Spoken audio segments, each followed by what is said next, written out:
grupo.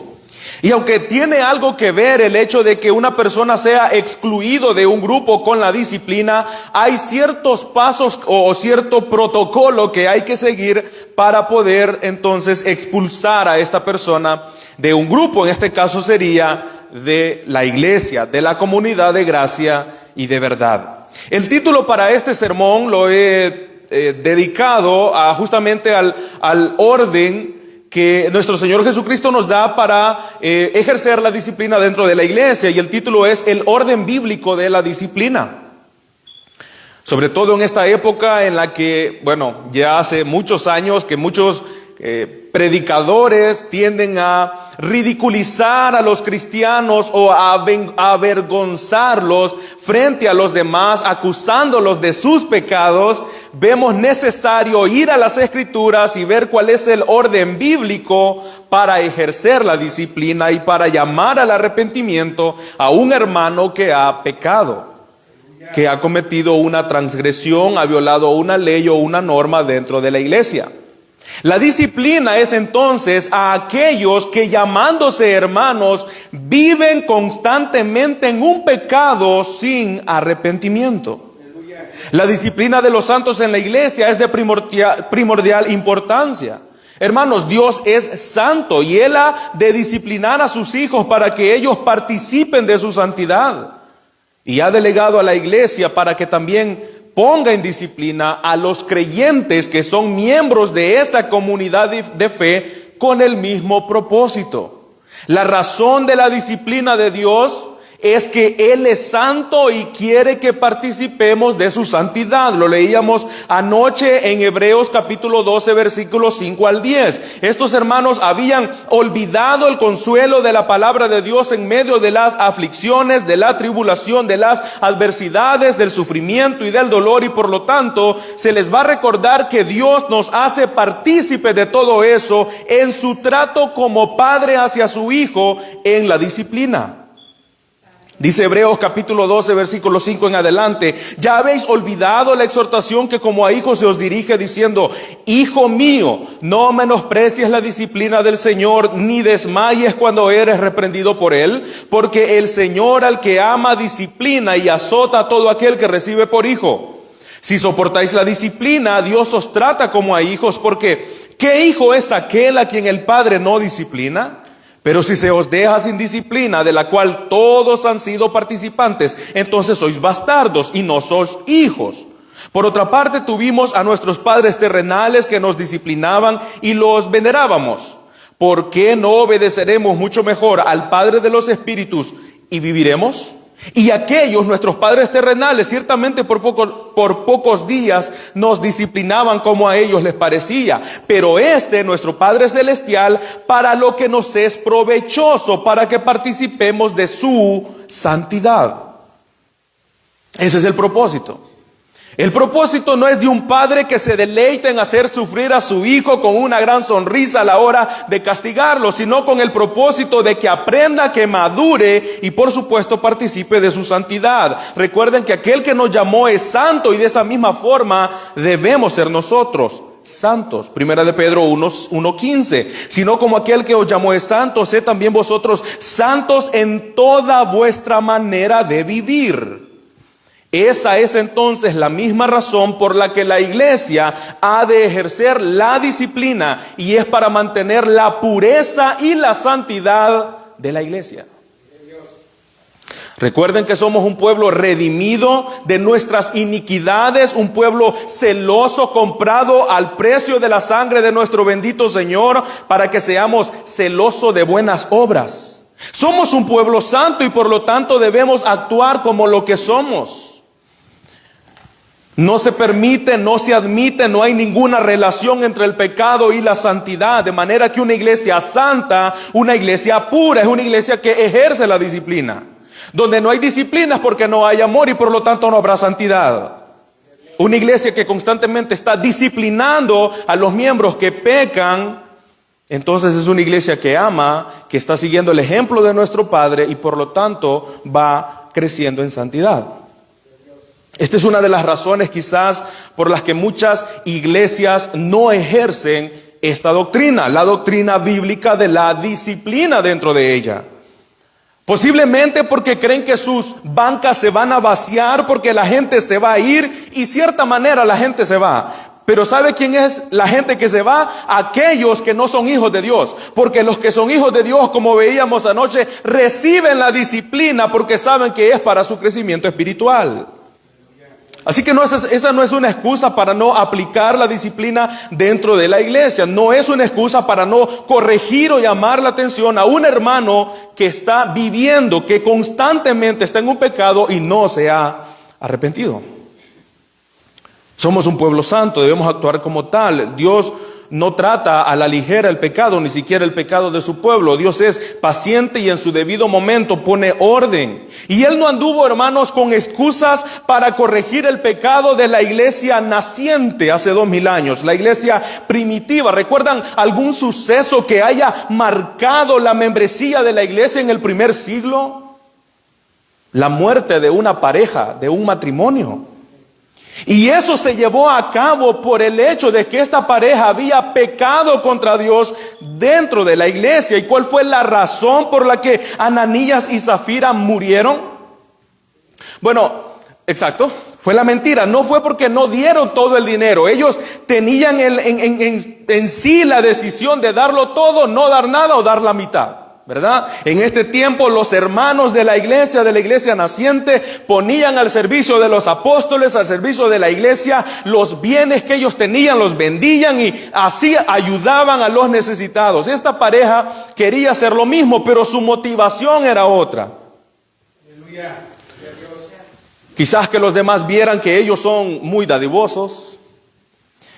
El pecado fue cuando llegaron delante del apóstol Pedro y le dijeron: esto es todo lo que nos dieron por nuestra posesión, cuando no era cierto. Esto era una parte y allí está el pecado, de manera que Dios permite que ocurra esto, hermanos. ¿Imagina que esto ocurriera cada vez que mentimos? Ayúdalo, Jesús.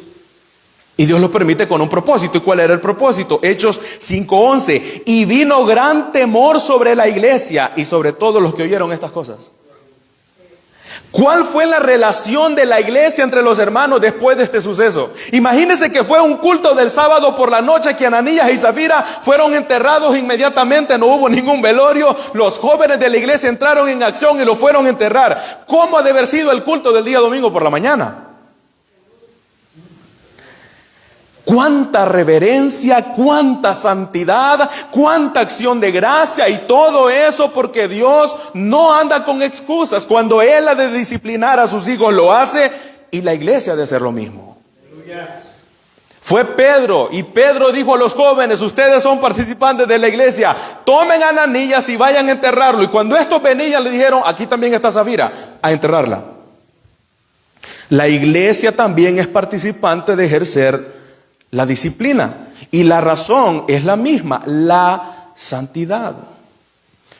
En 1 Corintios 5:12 al 13, 1 Corintios 5, hermanos, está ocurriendo un suceso muy particular que, si Dios permite, lo veremos la próxima semana. Había un muchacho que estaba cometiendo un pecado, ¿verdad?, fuera de orden, un pecado sexual fuera de orden, y Pablo tiene que llamar la atención, aún no estando en Corinto, porque la iglesia no quiere ejercer la disciplina con este muchacho. Así que Pablo les escribe y les dice: porque ¿qué razón tendría yo para juzgar a los que están afuera? ¿No juzgáis vosotros a los que están dentro? Porque a los que están fuera Dios los ha de juzgar. Quitad pues a ese perverso entre vosotros. Los que están fuera, Dios los va a juzgar, pero los que están dentro, ¿a quién le corresponde? No vamos a esperar que venga el alcalde, el presidente, el juez, el gobernador, el político, el abogado. No, hermanos, la iglesia es la responsable de mantener la pureza dentro de ella. Hay una iglesia, la iglesia anglicana, que en sus principios el rey de Inglaterra gobernaba la iglesia. Bueno, ese tipo de gobierno no es bíblico y nosotros no tenemos ese tipo de gobierno. El tipo de gobierno de la iglesia de Cristo es congregacional federal, de alguna manera. Somos parte de una gran federación de iglesia, pero la autoridad de esta iglesia local descansa en esta iglesia local, con su liderazgo calificado y su membresía. Así que no debemos esperar que venga el presidente del concilio a poner orden y disciplina dentro de esta iglesia, ni que vengan los pastores vecinos. No, esta iglesia tiene la responsabilidad de ejercer esta doctrina, la disciplina dentro de la iglesia. Por otro lado, vemos en este texto a los corintios, Pablo les dice: ustedes no juzgáis vosotros a los que están dentro, porque a los que están fuera Dios los ha de juzgar. Quitad pues de en medio vuestro a ese perverso, quitadlo en medio de vosotros. Vemos que la disciplina se lleva a cabo dentro de la iglesia, no es fuera. Ahí en el capítulo 6 de 1 los Corintios les dice Pablo: ¿osa alguno de ustedes cuando tiene un altercado contra otro ir a los juzgados? Y se pasan deliberando en los juzgados de gente que no es cristiana acerca de una cuestión que ha ocurrido en la iglesia. Dos hermanos que se pelean y entonces, como no pueden resolver, lo llevan a un juzgado. ¿Será eso correcto para los cristianos? La Biblia dice no. No es correcto. Lo correcto es que ese problema sea tratado dentro de la iglesia con aquellos que Dios ha calificado como líderes y gente madura dentro de ella. ¿Se imagina dos cristianos peleando en un juzgado? Que uno le robó al otro y el juez ahí delante de ellos. Y al finalizar el juicio, aquel que le había robado al otro, que estaba acusando de robo, le dice: señor juez, por cierto, mañana tenemos el culto a las 12. ¿Cuál será, verdad, la visión que este hombre tendrá de la iglesia? Sino un lugar donde no hay orden, donde no hay gente que piensa, donde no hay gente madura que ha sabido responder positivamente a estos problemas y resolverlos bíblicamente. Hermanos, el lugar donde se ha de resolver esos problemas no es yendo por ahí chismoseando con la gente que no es cristiana, porque eso pone en evidencia que nuestro corazón no está del todo arrepentido y que no amamos la iglesia como Jesús la ama. Andar por ahí divulgando los problemas de la iglesia, eso no es de gente madura, no es de gente cuerda. Eso es de gente insensata, gente chismosa. Y el chisme no es del cielo, el chisme es del infierno. El que anda el chisme en la boca, anda al diablo en la boca. Y el que le gusta escuchar chismes, anda al diablo en los oídos. No debemos, hermanos, andar divulgando por ahí los problemas que ocurren en medio nuestro. Si hay problemas, pues se trata dentro de la iglesia. Somos gente madura que leemos la Biblia y tenemos la instrucción de lo que ha de hacerse. Pero, ¿quiénes entonces son los que han de ejercer la disciplina? ¿Será que hay un grupo, debemos seleccionar un grupo para que sean ellos los jueces de todos y sean ellos los que evalúen el pecado que se ha de disciplinar o no? Bueno, por las escrituras, por testimonio de la Biblia, entendemos que no, que es la iglesia en su totalidad que debe ejercer la disciplina. Sí, usted está llamado por Dios a ejercer la disciplina. Esta no es cuestión de los pastores o diáconos, es de la iglesia. Noten lo que dice Romanos 15:14. Pero estoy seguro de vosotros, hermanos míos, esa es la iglesia, de que vosotros mismos estáis llenos de bondad, llenos de todo conocimiento, de tal manera que podéis amonestaros los unos a los otros. Hermanos míos.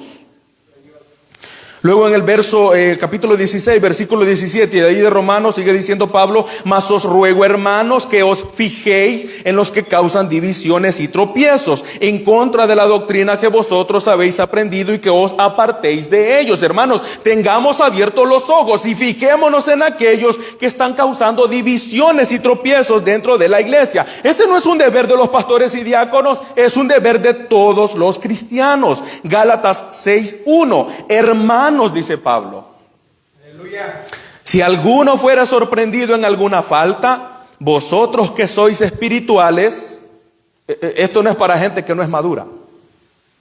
No es que porque el hecho de que ya soy miembro de la iglesia, pero no tengo ninguna madurez, no leo la Biblia, no me congrego, no ejerzo las disciplinas bíblicas, entonces yo puedo ir por ahí señalando a la gente, diciéndole: ajá, pecó en esto.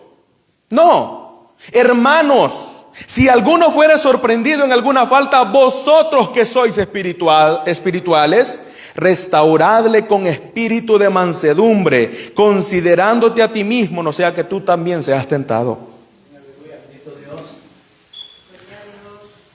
Hace unos años, un teleevangelista, eso no es bíblico, pero así le llaman, teleevangelista, porque es evangelista de la tele, que sale por la tele, pues, cometió un pecado, el pecado de adulterio, y fue condenado.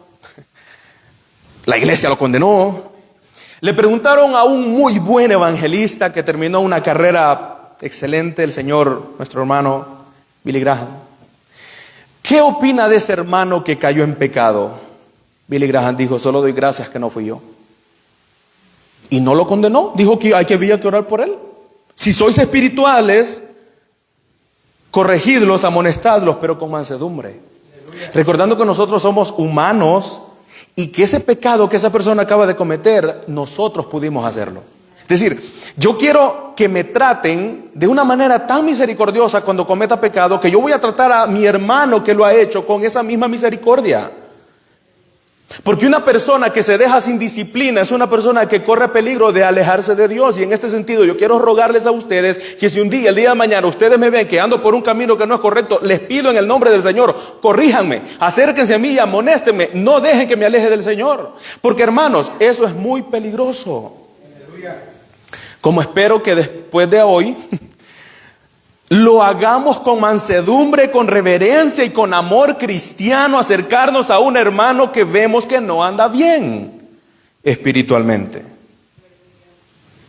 Recuerde que esto es una responsabilidad nuestra. Según de Tesalonicenses capítulo 3 versículo 6, pero os ordenamos, hermanos, en el nombre de nuestro Señor Jesucristo, que os apartéis de todo hermano que anda desordenadamente. Luego en el verso 14 dice: si alguno no obedece a lo que decimos por medio de esta carta, a ese señaladlo y no os juntéis con él para que se avergüence. Es responsabilidad de la iglesia. Ese hermano no anda bien, señaladlo para que se avergüence, no se junten con él. Así que esta responsabilidad es de la iglesia. Decía Jonathan Edwards, un teólogo del pasado: si toleráis la impiedad visible en medio vuestro, deshonráis en gran manera a Dios, a nuestro Señor Jesucristo, a la religión que profesáis, a la iglesia en general y a vosotros en particular. Así como los miembros de la iglesia que practican la impiedad deshonran al cuerpo de Cristo, de la misma manera lo hacen aquellos que toleran el pecado dentro de ella. Si la disciplina estricta y las leyes morales estrictas fueran mantenidas en la iglesia, estos serían uno de los medios más poderosos de convicción y conversión para aquellos que están fuera de la iglesia. Esta es una gran verdad. Luego pregunta Jonathan Edwards: ¿cómo podéis vosotros ser verdaderos discípulos de Cristo si vivís rehusando en aplicar estos mandamientos claros y positivos? Esta no es una opción, es un mandamiento que el Señor nos da y ya lo veremos. La iglesia, por tanto, ha tenido tantas dificultades, hermanos, para ejercer la disciplina dentro de ella por varias razones. Y eso no es nuevo, eso es a través de la historia. Por eso es que vemos cuánta corrupción se ha infiltrado dentro de las iglesias. Sí, corrupción. Justamente por eso, por no pasar disciplina. Por no pasar la disciplina correspondiente que amerita toda persona que está cometiendo un pecado, que es visiblemente un individuo que no se quiere arrepentir de su pecado. Nuestro Señor Jesucristo nos da de mandamiento ahí en capítulo 18, versículo 15. Note cómo comienza el verso 15. Por tanto, ¿cuál es, hermanos, la provocación para la disciplina? Bueno, claramente un pecado. Pero ¿cuál de todos? ¿Qué pecado es que puede ser disciplinado? El Señor Jesucristo dice ahí en el verso 15: si tu hermano peca contra ti. Y eso se entiende porque más adelante Pedro dice: Señor, ¿cuántas veces perdonaré al hermano que peca contra mí?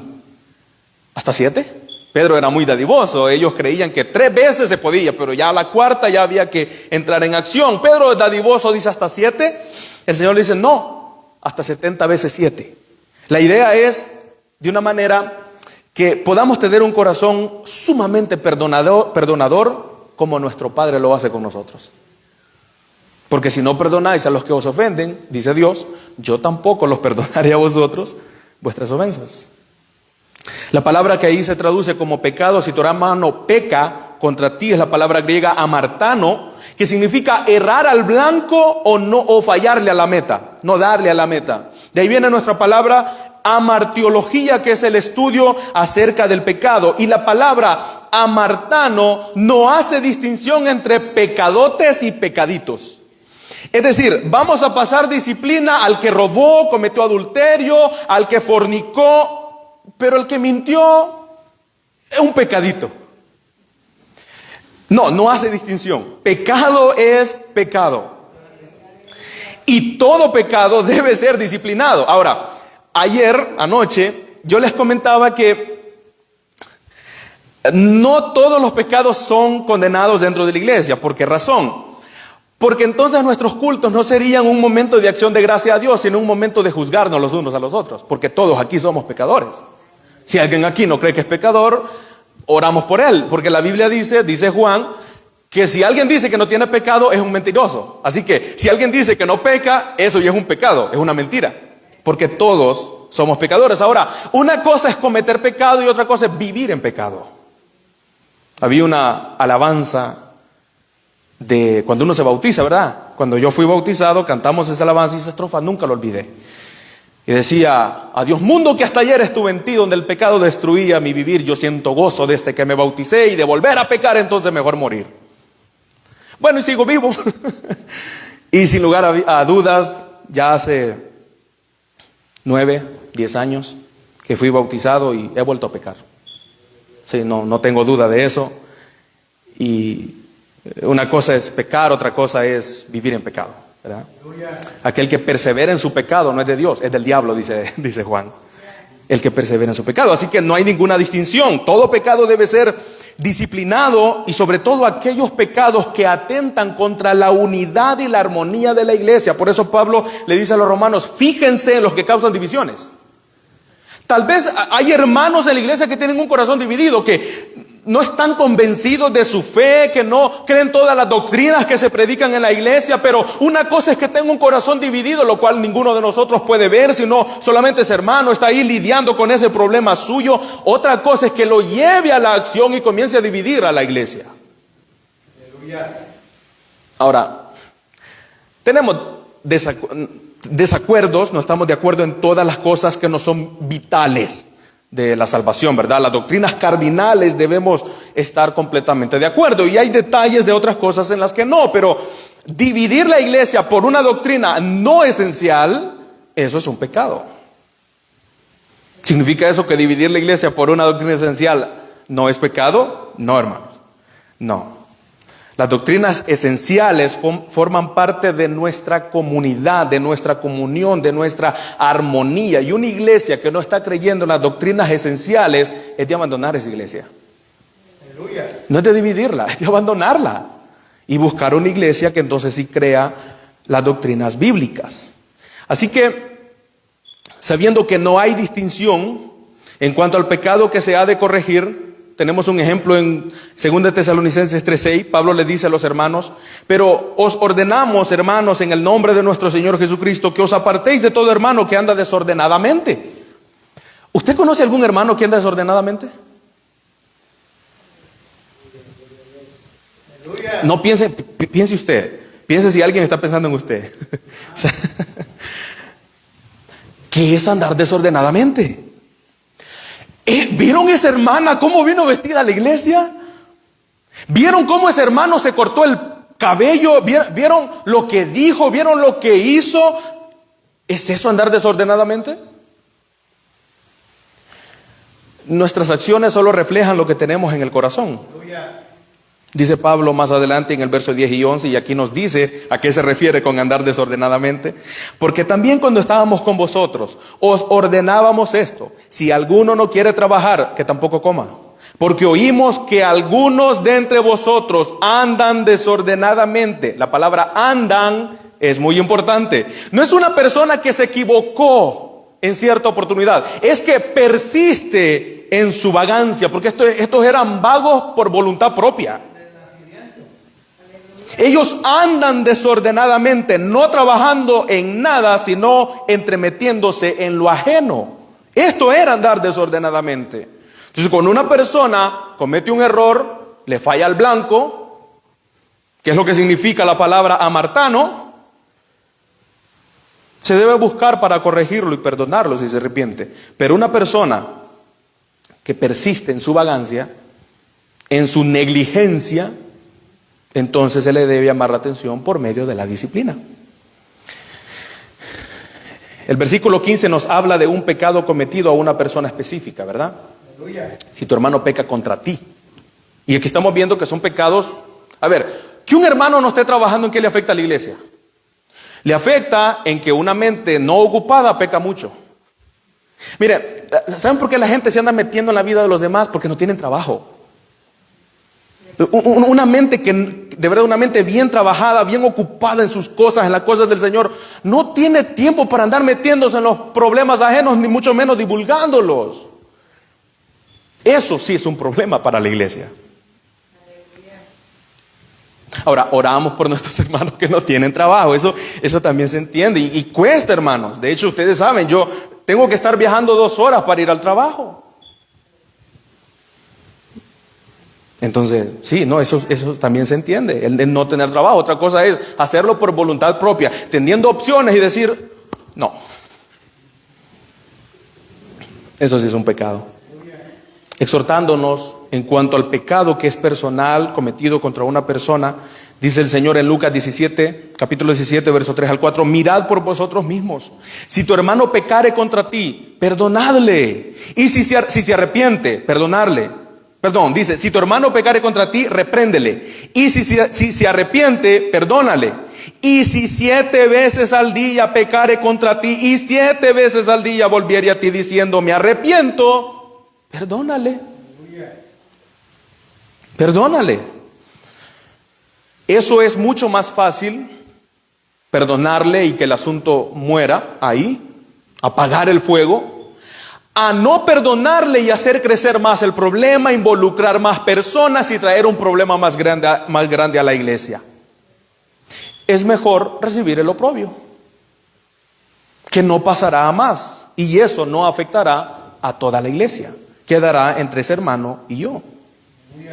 Perdonadle, pero usted sí se arrepiente. Ahora, ¿qué es arrepentimiento? Arrepentimiento es cambiar de dirección, dar la vuelta, es en algunos casos dar la recompensa merecida, las leyes de la restitución, allá en Éxodo 23 y 24. Si uno ha robado, si alguien se robó un toro, una vaca, tiene que regresar la vaca con 4 más. Aleluya. Miren que un hermano es acusado, ¿verdad?, que se robó $100 de la cartera de otro hermano. Hermano, está siendo acusado que usted le robó $100 a este hermano. ¿Eso es cierto? Sí. ¿Se arrepiente? Sí. Pídale perdón delante de la iglesia. Hermano, perdóname, te robé esos $100. Dígale que no lo va a volver a hacer. Hermano, prometo no volver a hacerlo. Hermano, ¿se los puede regresar? No. ¿Hubo arrepentimiento ahí? Hubo remordimiento. Eso fue lo que sintió Judas. Judas se resintió, Judas le remordió su conciencia, dijo, he entregado a un justo, así que tomó una cuerda, fue y Pedro no, Pedro se arrepintió. Es la gran diferencia. Entonces, si se arrepiente, si hay evidencias de su arrepentimiento, perdonadle. Y entonces entramos al capítulo 18 y a ver los pasos de cómo ejercer la disciplina. Esta breve introducción, no tan breve, es para que, hermanos, nos familiaricemos con la palabra disciplina y veamos que la disciplina no es algo que ocurre una vez cada 3 años en la iglesia. No, es una doctrina bíblica que todos los días está vigente para la iglesia. Todos los días. Y recuerde que nosotros somos la iglesia de Cristo. Y andamos, ¿verdad?, aquí en este mundo, trabajamos, hacemos nuestras cosas, y en medio de todo eso, como dice Pedro, si invocáis por Padre a nuestro Dios, vivid todo el tiempo de vuestra peregrinación en temor a Él. Así que todo el tiempo de nuestra vida, recordemos esto, estamos bajo la disciplina de Dios y de la iglesia. Porque la iglesia tiene esa autoridad para ejercer la disciplina. Los pasos entonces para hacerlo, porque no es solo de venir y acusar y que la persona se sienta mal. No, hay ciertos pasos para hacerlo y nuestro Señor nos lo explica ahí en el versículo 15 en adelante. Primer paso, dice, si tu hermano peca contra ti, este es el mandamiento, ve y repréndele estando tú y él solos. Este es el primer paso. La idea aquí del mandato es búscalo, persiste en ello, ocúpate en ese asunto. Si tu hermano peca contra ti, no es ve y díselo al pastor, o ve y díselo al diácono, o ve y díselo a los hermanos. No, ese no es el orden bíblico. Cuando una persona hace esto, lo que está haciendo es ponerle más leña al fuego. Es ve tú y él solo, este es de dos individuos, el que ha sido agredido y el que lo ha agredido. Estas dos personas tienen que estar aparte y reprenderle aparte, a solas. Si así lo hace, la palabra que ya aparece como reprenderle es la palabra griega elenco, que significa exponer a la luz. Es decir, hermano, yo con mucho respeto y amor tengo que confesarte que tú, a mi forma de ver, tú has cometido un pecado contra mí. Eso es exponer su pecado. Yo creo que el mejor ejemplo que tenemos de esto, de ir con él a solas, es la historia de Natán y David. Recuerdan que Natán viene donde David y le cuenta una historia, ¿verdad? Después que David ha pecado, David ha encubierto ese pecado, no lo ha confesado, no se ha arrepentido. Ahora Dios envía a Natán, el profeta, allá en 2 de Samuel 12, 1 al 7, y le dice ese texto: Jehová envió a Natán a David, y viniendo a él le dijo: había dos hombres en una ciudad, el uno era rico y el otro era pobre. El rico tenía numerosas ovejas y vacas, y el pobre no tenía más que una sola corderita, que él había comprado y criado y que había crecido con él y con sus hijos juntamente, comiendo de su boca y bebiendo de su vaso y durmiendo en su seno. Y la tenía como a una hija. Y vino uno de camino al pobre, y vino uno de camino al hombre rico, y éste no quiso tomar de sus ovejas y de sus vacas para guisar para el caminante que había venido a él, sino que tomó la oveja de aquel hombre pobre, la preparó para aquel que había venido a él. Qué gran historia tan desconsoladora, ¿verdad? Esta es una gran agresión contra una persona pobre. Así que David reacciona y dice: David entonces encendió el furor del rey en gran manera contra aquel hombre y dijo a Natán: vive Jehová, dijo este hombre santo, que el que tal hizo es digno de muerte. ¿Cuál ha de haber sido el rostro de Natán, el profeta, cuando le dice: tú eres ese hombre?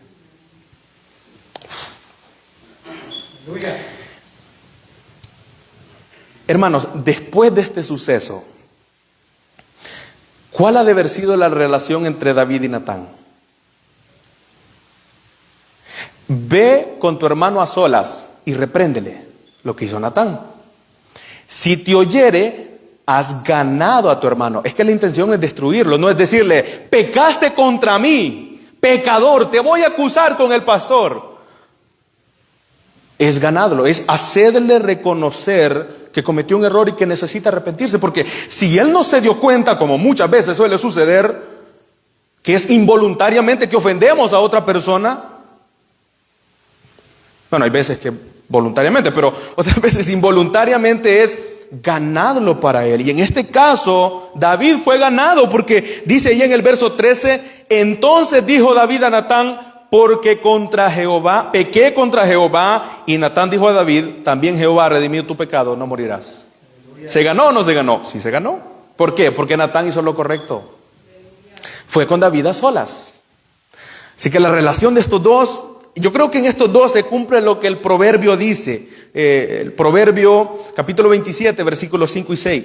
Dice que mejor es la reprensión manifiesta que el amor oculto. Fieles son las heridas del que ama, pero importunos los besos del que aborrece. Más adelante en el capítulo 28, verso 23, dice que el que reprende al hombre hallará después mayor gracia que el que lisonjea con la lengua. Esa gente aduladora, cuídese de esa gente aduladora. Es mejor alguien que de frente lo confronta y le dice, hizo esto, necesita arrepentimiento. ¿Qué relación entre estos dos? O vemos el suceso de Pedro y Pablo, después de la gran reprensión que Pablo le hizo a Pedro. ¿Cómo quedaría la relación entre estos dos? En Gálatas capítulo 2, versículo 11 al 14. Dice Pablo, pero cuando Pedro vino a Antioquía, le resistí cara a cara. Fueron ellos dos, cara a cara le resistí, porque era de condenar. No sabemos lo que hablaron cara a cara, lo que se nos dice es lo que Pablo le dice ya en público. Era de condenar, pues antes que viniesen algunos de parte de Jacobo, comía con los gentiles, pero después que vinieron, se retraía, se apartaba, porque tenía miedo de los de la circuncisión. Y en su simulación participaban también otros judíos, de tal manera que aún Bernabé también fue arrastrado por esta hipocresía de ellos. Pero cuando vi que no andaban rectamente conforme a la verdad del evangelio, dije a Pedro delante de todos: si tú, siendo judío, vives como los gentiles y no como judíos, ¿por qué incitas a estos a judaizar, a los gentiles a judaizar?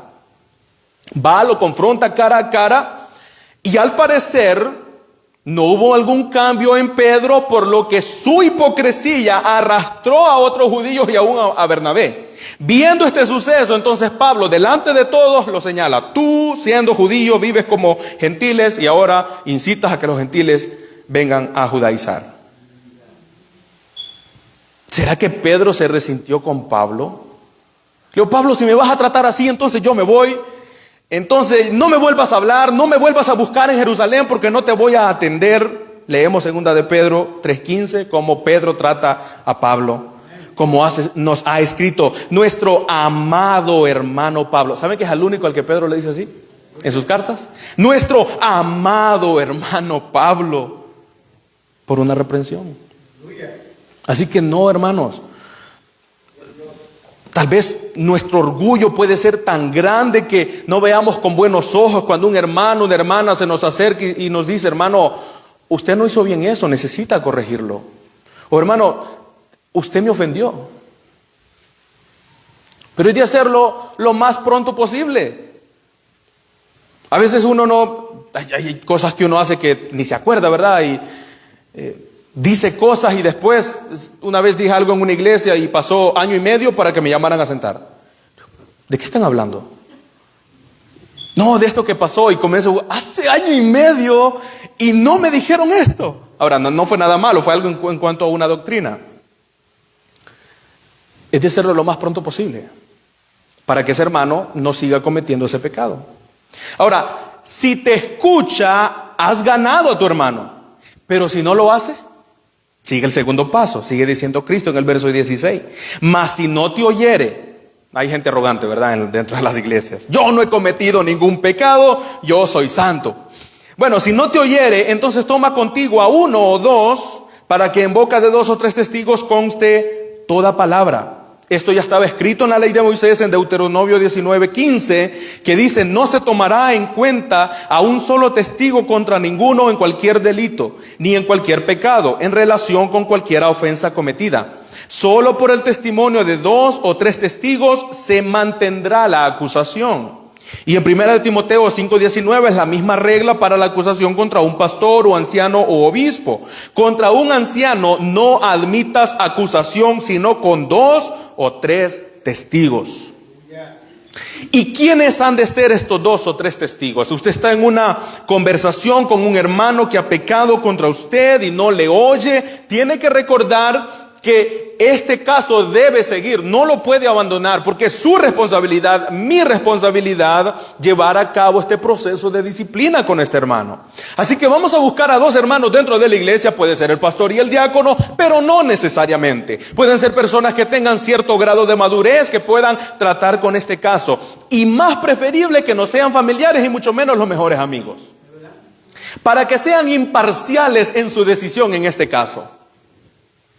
Estos dos testigos de ninguna manera son apoyos del que reprende. No, ellos son testigos de que la reprensión se está llevando a cabo y cuál es la actitud del que reprende como el reprendido. De tal manera que estos 2 testigos, 1 o 2, pueden hacer presión en el reprendido si es que acaso hay algún pecado para que se arrepienta. O pueden hacerle saber al que está reprendiendo que él está equivocado y que ahí no hay ningún pecado. Así que estos dos testigos deben ser imparciales. En este caso, totalmente imparciales. Este es el protocolo, el modelo que el Señor nos enseña. Y si no los escucha, hay un pecado, ya hay presión de 3 personas y esta persona, este hermano no se quiere arrepentir. Él dice, sigue manteniéndose como inocente. Él dice, yo no he pecado, yo no he cometido un pecado. Bueno, si no los oyere a ellos, entonces dilo a la iglesia. Dilo a la iglesia, versículo 17.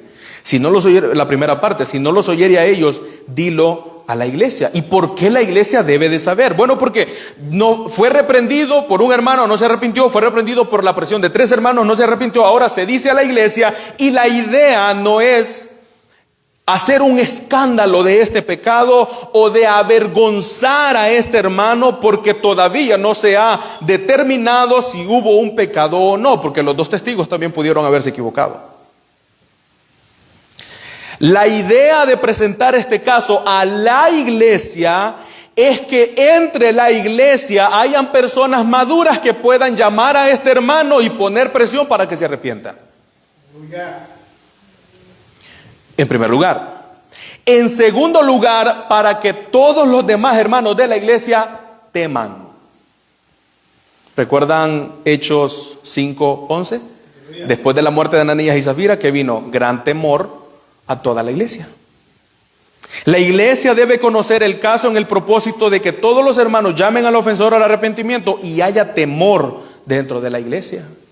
Cuando haya una acusación contra un anciano, tiene que ser en boca de 2 o 3 testigos. Sigue diciendo Pablo, contra un anciano no admitas acusación. A los que persisten en pecar, repréndelos delante de todos, de la iglesia, para que los demás teman. Bueno, si así trataron a este hermano, ¿cómo no me tratarán a mí? Temor. Temor. Para mantenernos en la voluntad del Señor, para mantenernos en comunión con los hermanos, para mantenernos bíblicamente dentro de la iglesia. Y si no escucha la iglesia, hay gente terca, hermanos. De verdad, hay gente que se le reprende, se le exhorta y no.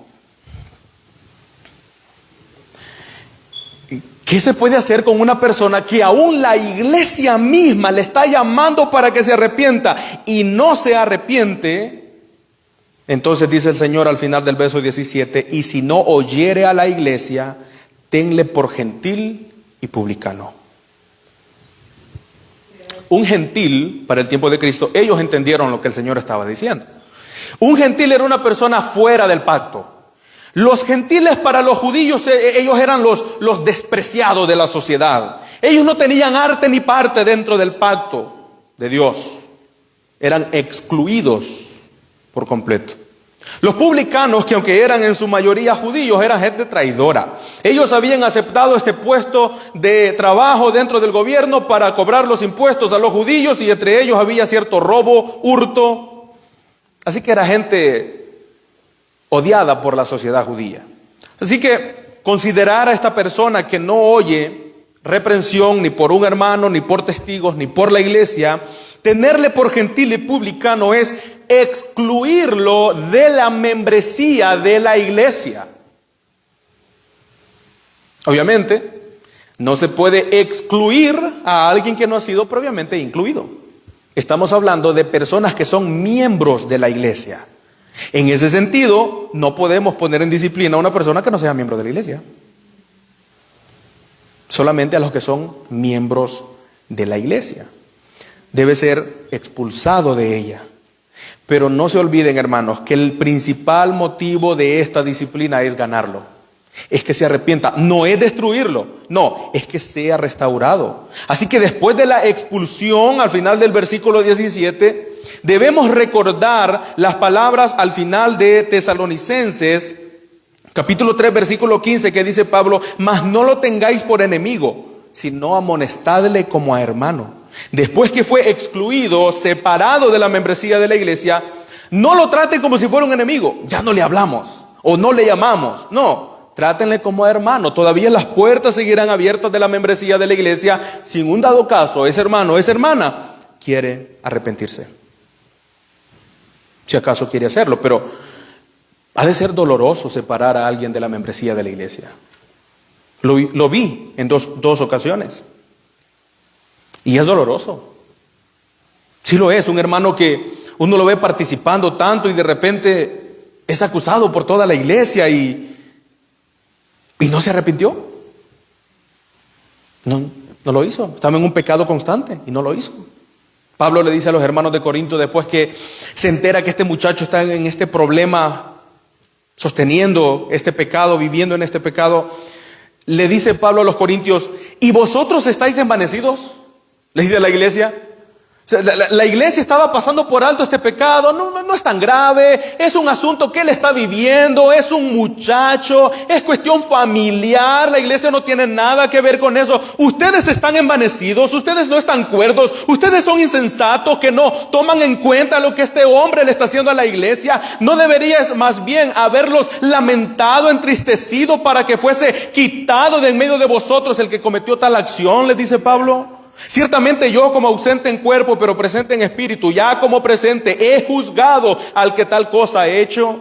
En el nombre de nuestro Señor Jesucristo, reunidos vosotros y mi espíritu con el poder de nuestro Señor Jesucristo, el tal sea entregado a Satanás para destrucción de la carne, a fin de que el espíritu sea salvo en el día del Señor. No, una persona que no se arrepintió es de excluirla de la membresía. Entregarlo a Satanás. Eso lo explicaremos la próxima semana. ¿Qué significa ser entregado a Satanás? Estudiaremos el capítulo 5 de 1 Corintios. En el verso 9 de ese mismo capítulo sigue diciendo Pablo: os he escrito por carta que no os juntéis con los fornicarios. No absolutamente con los fornicarios de este mundo, o con los avaros, con los ladrones, o con los idólatras, pues en tal caso sería necesario salir del mundo. Más bien os he escrito que no juntéis con ninguno que llamándose hermano fuere fornicario, avaro, idólatra, maldiciente, borracho, ladrón. Con el tal ni aun comáis. Para ese tiempo, comer juntos era recibirlo en casa, era ser hospitalario. La idea es: no los reciban. Fue excluido. Reprendedlo para que se arrepienta, pero no se junten con él porque participarán de sus malas obras. Y note que ahí no habla únicamente de los fornicarios, que en este caso era lo que estaba ocurriendo en esta iglesia. No, también habla de los maldicientes, gente que le gusta maldecir, de los ladrones, de los borrachos, de los idólatras, de los ávaros. No juntéis vosotros no juzgáis vosotros a los que están dentro, porque a los que están fuera Dios juzgará. Quitad pues a ese perverso en medio de vosotros. ¿Con qué autoridad la iglesia puede excluir a alguien de su membresía? Con la autoridad que Cristo le ha dado. Versículo 20 del capítulo 18 de Mateo. Porque donde están 2 o 3 congregados en mi nombre, ¿recuerdan los 2 testigos? Y el acusador, ya son 3, 2 o 3, es en este sentido que se dice que el Señor está allí presente en medio de ellos. Ese texto ha sido usado para decir que donde hay 2 o 3 cristianos ya es una iglesia y Dios está ahí. No se refiere a eso. Se refiere por su contexto a estos 2 o 3 testigos que están llevando a cabo un proceso disciplinario, y el Señor ha prometido estar presente allí, hermanos, para hacer su obra de disciplina por medio de la iglesia. Esa es nuestra autoridad. Con la autoridad de Cristo debemos y podemos hacerlo. Que el Señor tenga misericordia de cada uno de nosotros. Hermanos, la disciplina no destruye, la disciplina restaura. La disciplina es el amor en acción, siguiendo el ejemplo de Cristo. Oremos, hermanos.